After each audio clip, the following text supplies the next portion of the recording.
So let's just talk about event delegation in React. So event delegation refers to the pattern where a single event listener can be set up and which can handle events triggered by all its child components. Like an example, suppose we have one parent component, and under the parent component we have multiple small child components.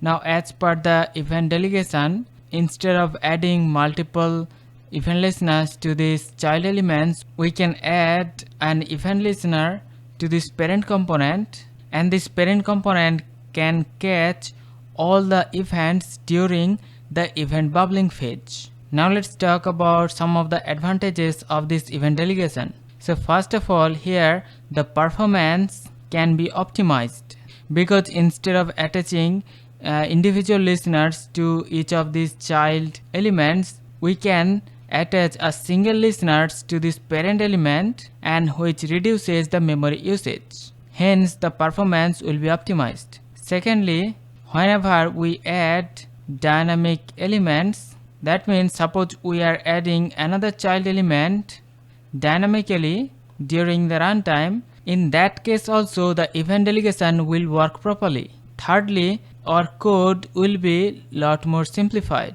So because in event delegation we are adding the listener to this parent only, so which can lead to more maintainable and cleaner code, especially in case of larger components. Like an example, here we have one parent div, and under that we have multiple child div elements. Now to handle events, we can either add listeners to these individual elements, or we can use the event delegation and we can add the listener only to this parent element. So let's just add the on-click listener, and we're gonna handle the click. And here let's just define the handle click, and here it will receive the event parameter, and then we can get the target element. So we have to use event dot target dot, and then we can get the element based on the attribute. So here we have the attribute data ID, so we can use that. So let's now pass data ID, and let's now console log. So clicked on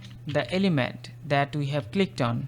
So here you can see we have 3 items. Now if we click on item 1, you can see clicked on 1. Similarly for item 2 also, and item 3 also. So the click event on these individual child items are properly handled, and we are doing this with just only one listener added to this parent element, and this is possible because of this event delegation.